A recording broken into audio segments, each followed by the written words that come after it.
highlighted part of this molecule. Why did I do that? Yeah, Focus on the 6-membered ring. yeah, and why is that important? Because it gives you a Diels-Alder reaction. Good. So the 6-membered ring can be formed through a Diels-Alder reaction.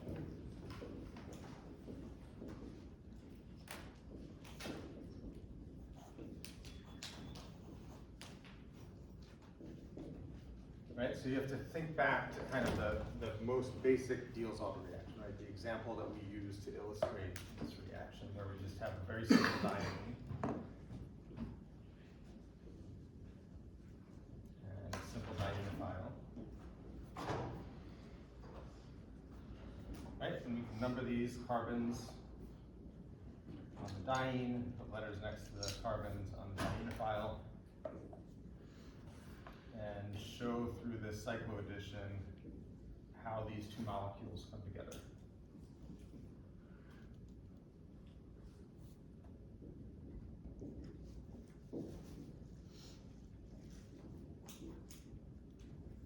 Right, so the dotted lines represent the bonds that were formed in that reaction. And then you can see that the double bond shifted, where we formed a new double bond between carbon 2 and 3. Okay? So if you can recognize this, right, then you can apply that to this product. And all you have to do, right, is realize that if this comes from a Diels-Alder, these are the bonds that were formed in that Diels-Alder reaction. And this half here is going to be your diene. The other half would be the dienophile. Any questions about that? Just about recognizing the structure, yeah. How do we identify which one is a diene and which one is a dienophile? Yeah, so if you look at where the double bond, part of the 6-membered ring, the double bond exists in, it's always going to exist between carbons 2 and 3 of the diene. Okay. Right, so that means on this molecule, you have 1, 2, 3, 4, and then A and D. Okay. Okay. Yeah, so I mean, we're always forming a 6-membered ring with an alkene, right, or with a pi bond. But that pi bond's always going to be in the same position whenever we do that Diels-Alder reaction. All right, so think about how we're going to, or what we're going to use to make this.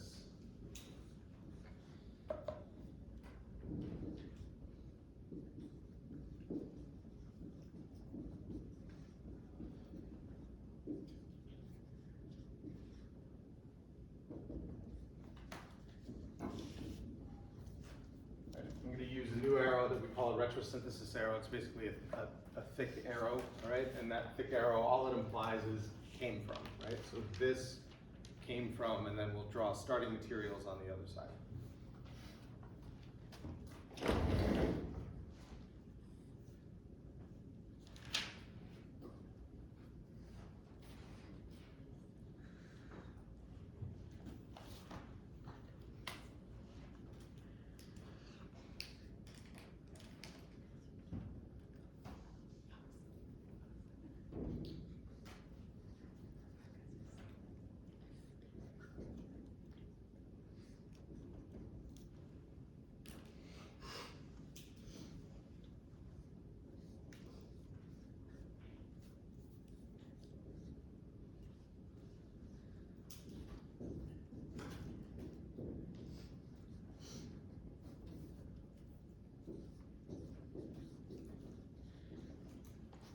So here's the structure of our diene and our dienophile. Right, carbon 1, 2, 3, and 4, and then carbons A and B. Okay, a couple of things to point out here. These are things that I want to go over today. As you can see on the product, we have a very specific stereochemistry. Right, around the 6-membered ring on carbon 1, the methoxy group is a wedge, right? So it's coming out towards you. Whereas at carbon 4, the methyl group is a hash.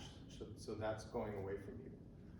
Right? The geometry around the double bonds of the diene is going to determine the stereochemistry of those groups on the product.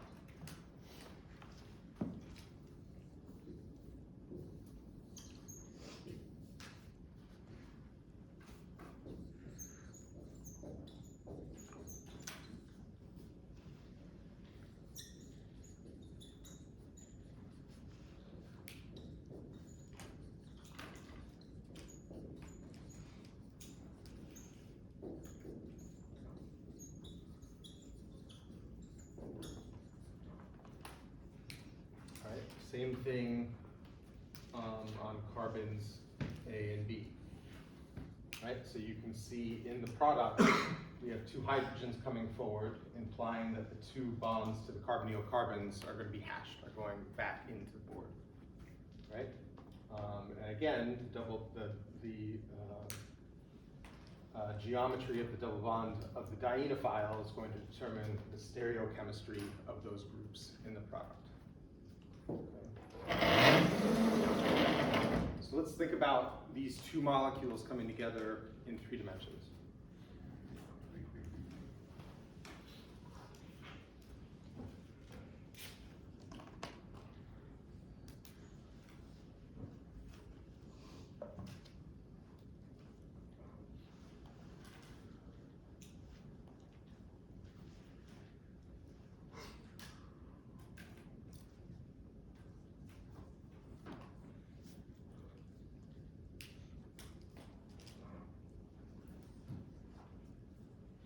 Right, so here's the structure of our diene. And as I said last time, when I draw these, I always put the diene on top and then the dienophile on the bottom.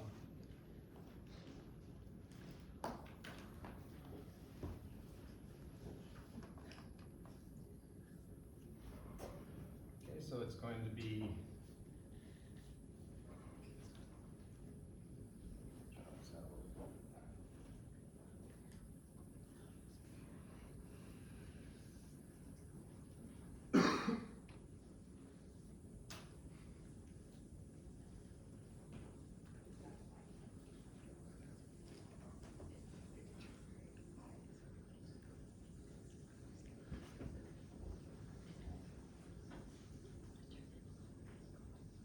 so we're always using the HOMO of the diene and the LUMO of the dienophile, and that's so these orbitals can match up, right? And combine and overlap in phase.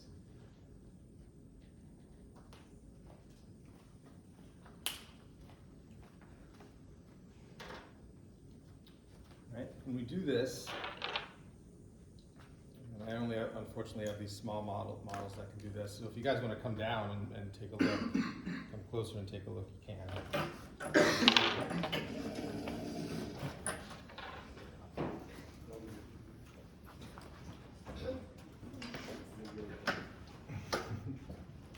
So this is our diene. You can see that I have a red and a blue substituent. So I'm going to just take one of these off. I'll keep the red substituents on.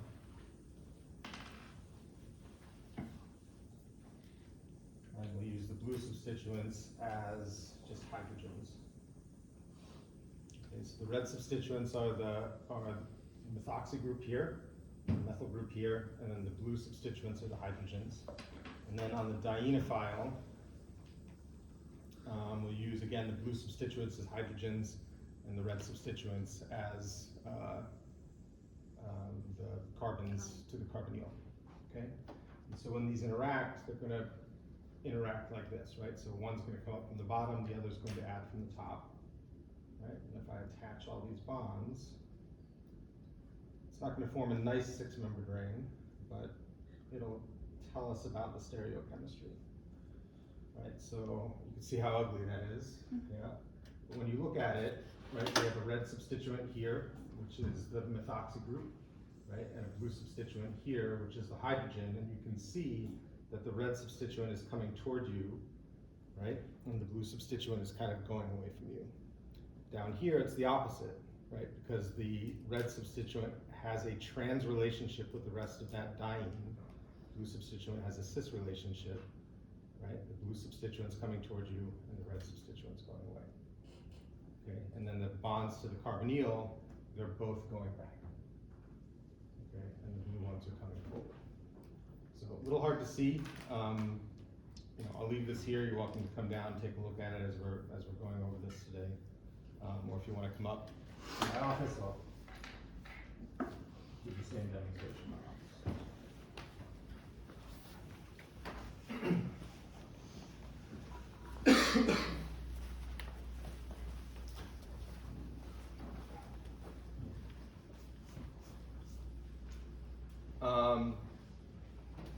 But the point being, right, is, let's see here, notice that again.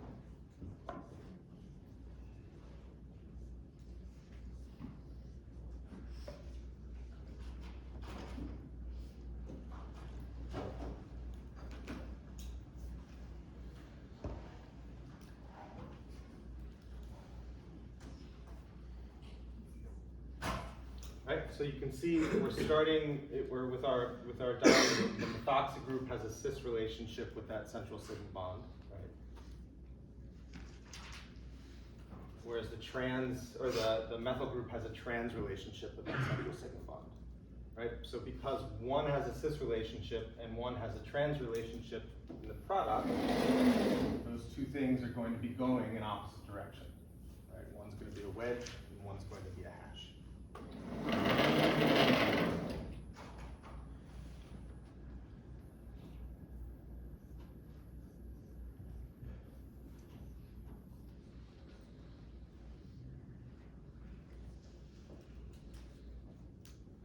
Right. On the dienophile, the two bonds to the carbonyl are cis to one another, right? They're on the same side of the double bond.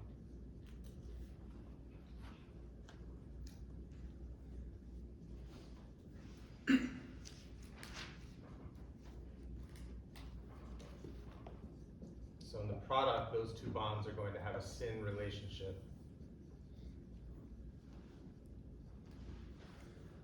In the product. Right? So you can see in the product, those bonds to the carbonyl are both hashes, right? Both going in the same direction.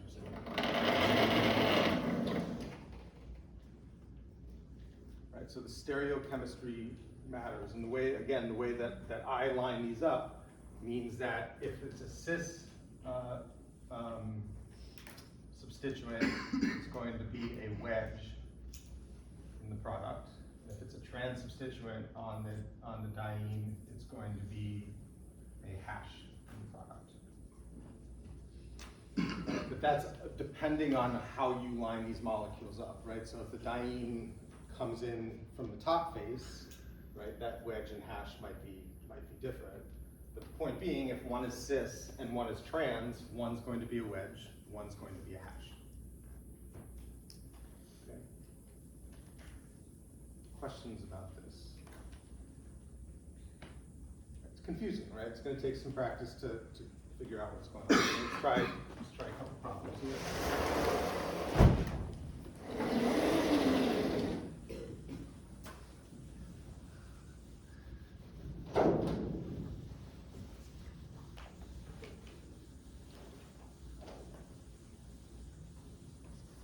Oh, I forgot. Did I forget the group? I might have forgotten about it. That's okay.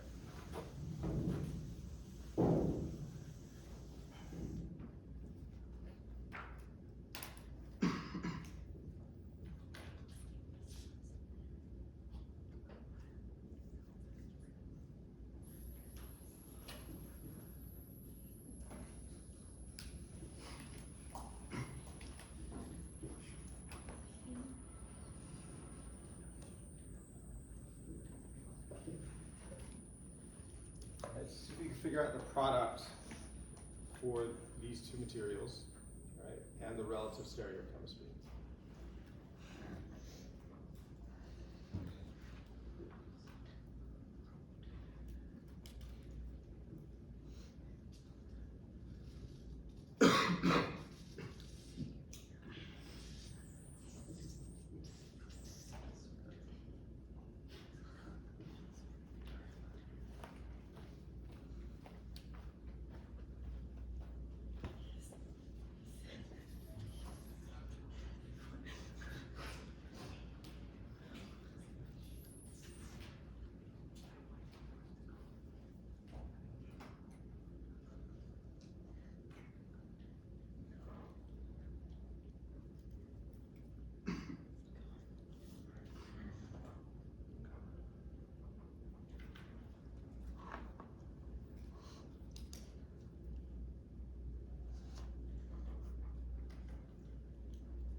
get done with the first one, try the second one as well.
Doing this and you're having problems, try to break it down, right? So try to figure out what the general structure is going to look like, right? Just without any wedges or hashes.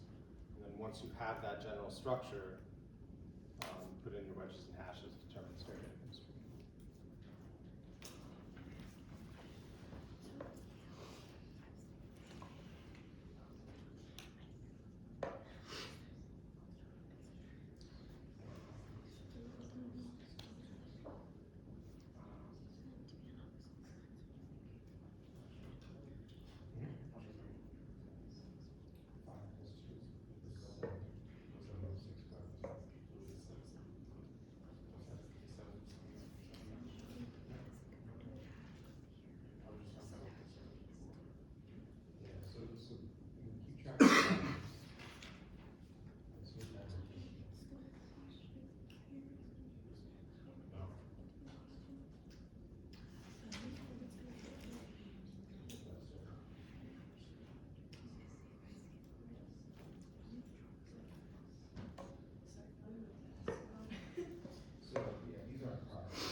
Once you have an answer, talk it out with somebody. Make sure that you can justify the answer.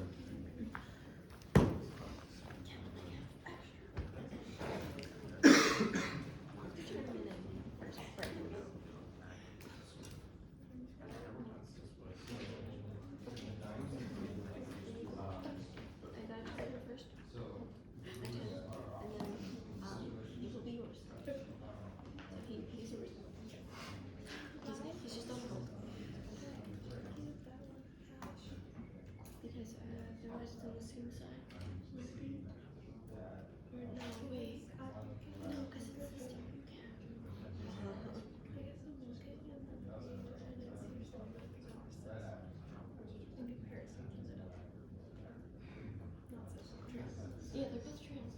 So it's a whole bunch of trans. So if they're both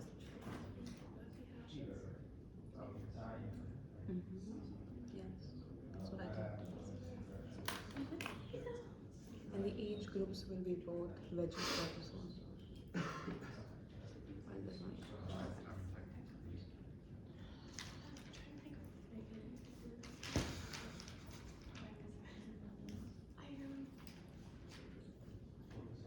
Still talking about the first one.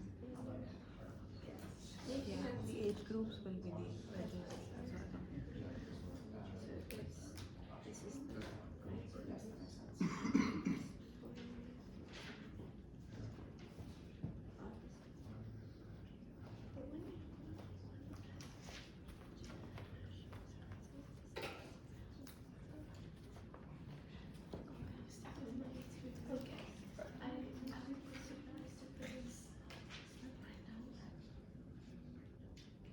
So how many people have answers for products?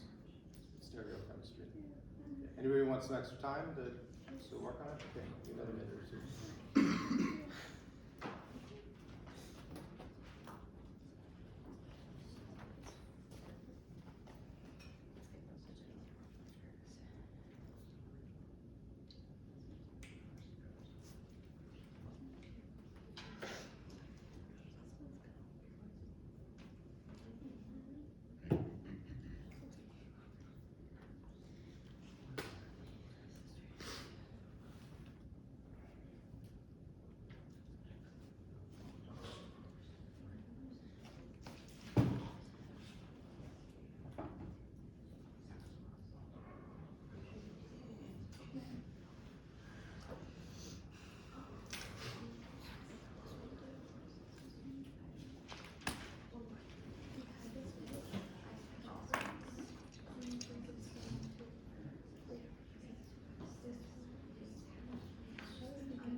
Okay, so let's focus on this first one.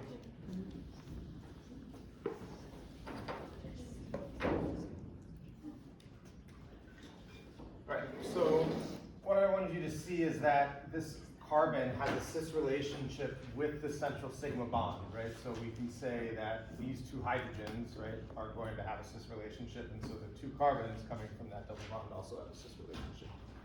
Same thing up here. Right, so this is going to be a cis double bond. This will also be a cis double bond.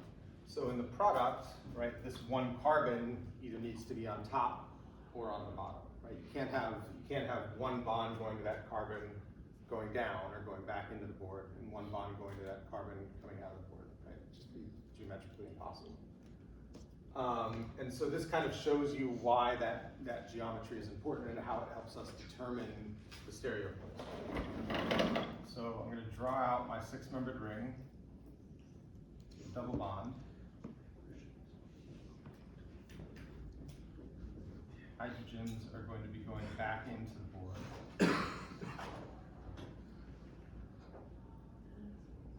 And then that methylene CH2 group is coming toward you. It's kind of messy. Okay. And then, so 1, 2, 3, 4, A and B. Right here, this is a trans double bond, trans alkene.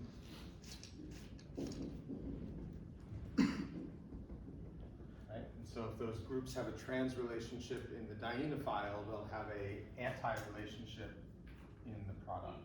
So I'm going to have one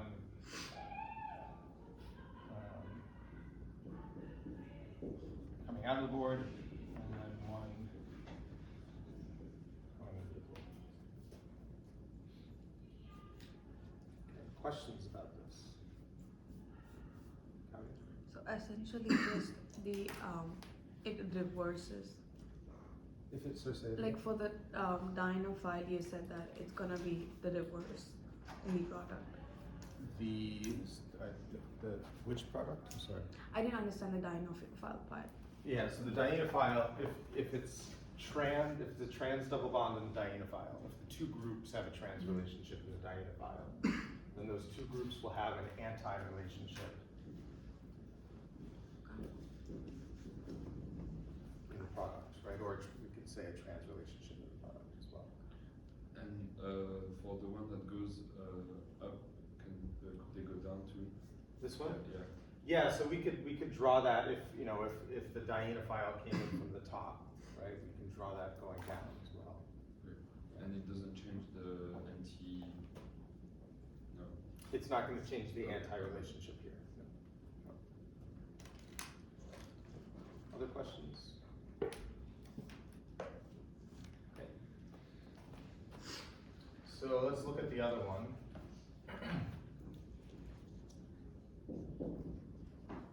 Right, and the other problem with the dienophile, we have two trans double bonds. Right, and so because both of those double bonds are trans, that means the groups coming off of those double bonds, the methyl group and the methoxy, are going to be going in the same direction. Right, so in this case, if we have imagined that the dienophile is on top, then the methoxy group and the methyl group will be going back into the board. So I'll draw my 6-membered ring.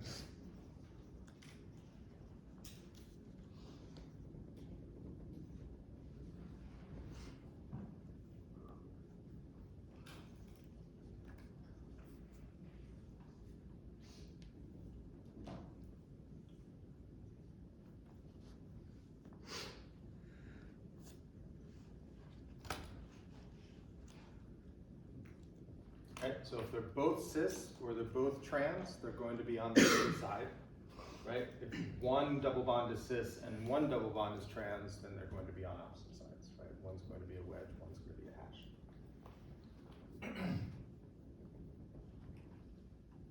All right, what about the dienophile? How should we draw those bonds?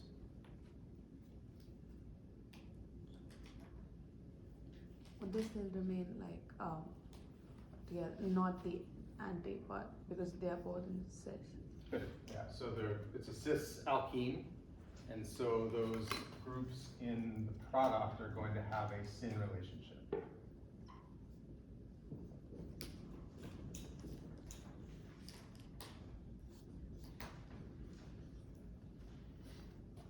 Okay, so that's one possible isomer. It's going to lead us to the next detail in this reaction is how these molecules approach each other.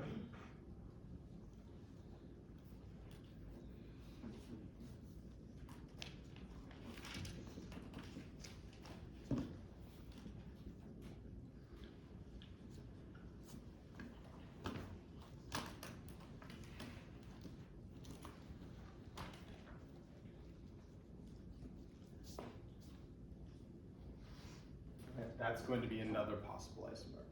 All right, how are these two molecules related? What's their isomeric relationship?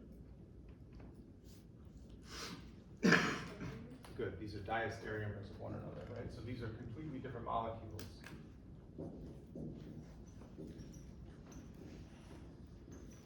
Right, and if we were to go into the lab and run this reaction, right, we would create both diastereomers plus the enantiomer of each.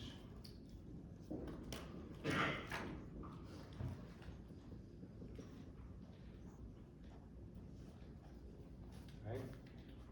This product on the bottom will be the major product. Product and the enantiomer will be the major product. Product up top will be the minor product.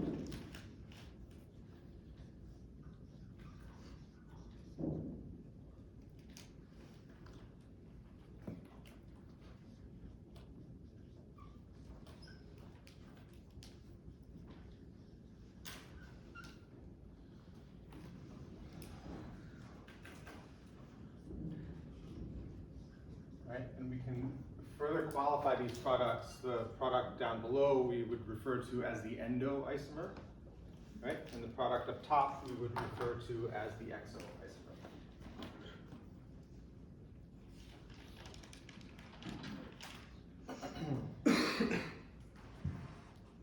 So whenever we do this reaction, the reason why there are two diastereomers is because the dienophile can approach from two different directions. So I think it's probably going to be more effective to draw this out on the board.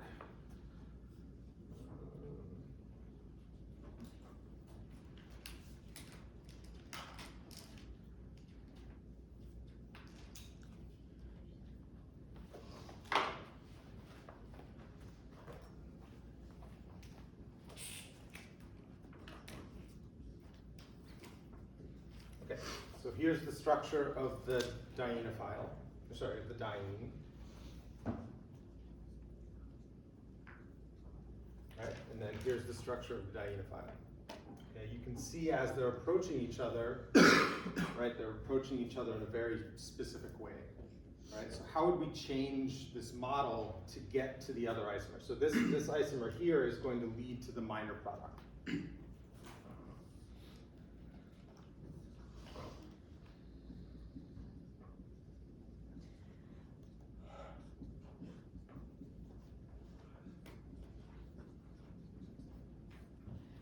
how would we change this to form the endo product? Instead of approaching from the bottom, the dienophile approach from the top. In this case, if the dienophile approaches from the top, that's going to just form the enantiomer of the exoisomer.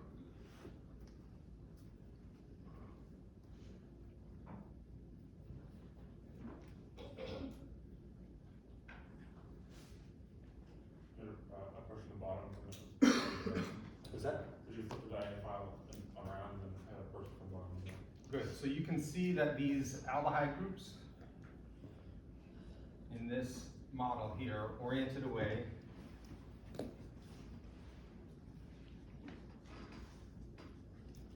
from the diene. Right, so they're going out in that direction. Okay, but we can draw another model.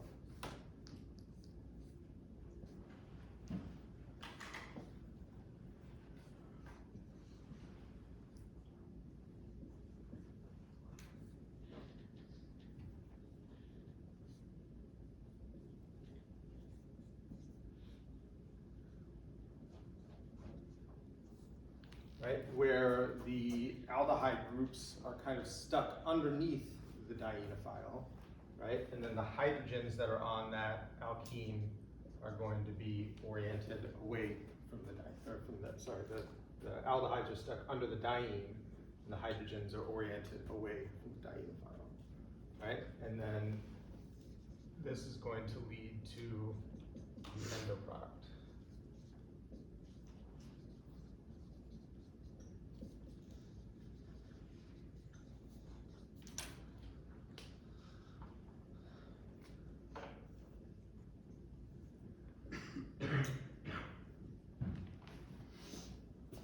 Okay, can everybody see that? Can everybody see the difference between those, the way that those two molecules are approaching each other?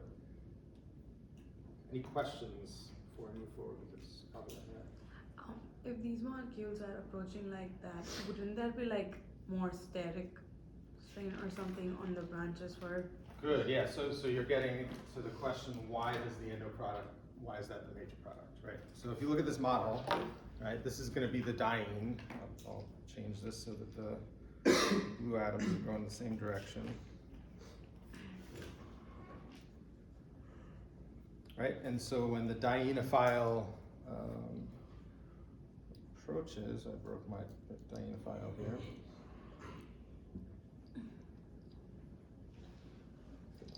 So when the dienophile approaches, right, it's going to come from underneath. You can see it can approach either with the blue atoms sticking out and the red atoms sticking in, right? Or I can switch that around so the blue atoms are sticking in and the red atoms are sticking out, right? And that's going to cause the difference in stereochemistry around carbons A and B here and here, right? And so as Kavi pointed out, why would the endo product be the major product, right? Why would we want the groups sticking in towards the alkene? That should cause greater steric interaction. And it does, but there's something else going on, right? We have on our diene, or on our dienophile, we have these electron withdrawing groups. And those electron withdrawing groups have p orbitals associated with them, right? And those p orbitals can overlap with the p orbitals on the diene, right? And so there's this kind of stacking interaction, this p orbital stacking interaction that causes the transition state for the endo product formation to be lower in energy, right? The p orbitals on the diene, right, that aren't reacting, right, aren't causing any bond formation, right, but are going to be interacting somewhat with the p orbitals on the dienophile. Right? So think of that kind of like a Lego piece kind of stacking on another Lego piece. Right? Those p orbitals are going to be able to interact, stabilizing the energy of the transition state of the endo product.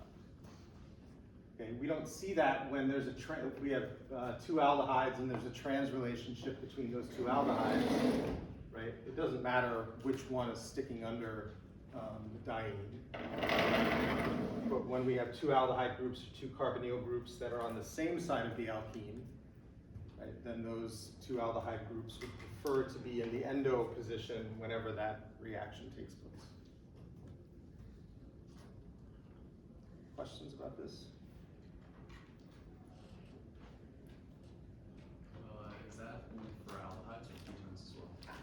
for any pi system. Yeah, any pi system. So, for example, if we had a reaction that we drew at the beginning here.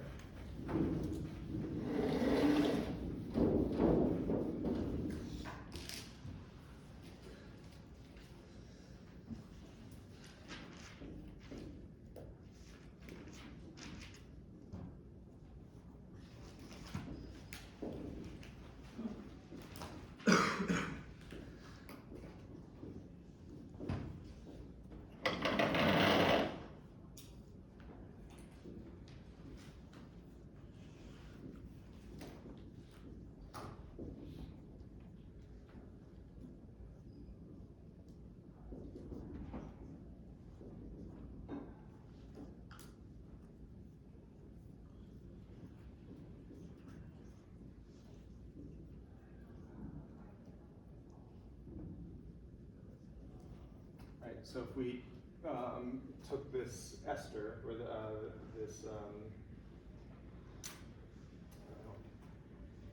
acid anhydride, right, and reacted it with the diene, the acid anhydride will orient itself so that this part of the ring is sitting underneath the diene as they interact, or sitting on top of the diene, right? So the p orbitals here can interact with the p orbitals on the diene.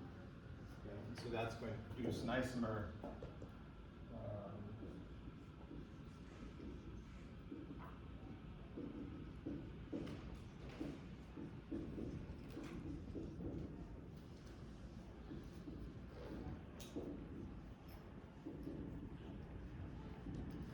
That looks like that. Right, so this will be the major diester.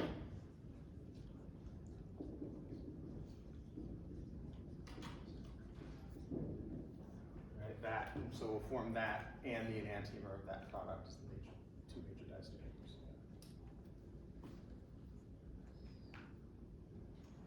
Questions? Really complicated, right? You gotta wrap your head around how these molecules are approaching each other, right?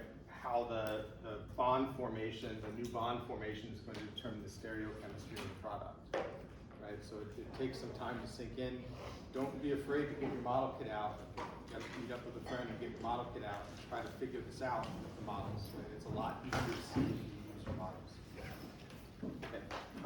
I guess we're ending there. We'll come back. We're going to start a new chapter on Friday. Exam next week. I figure we'll just keep it next week so you don't have to study over spring break, and whatever we go through until basically Monday will be through game on the exam. A lot of material in this chapter 15, right? A lot of addition reactions.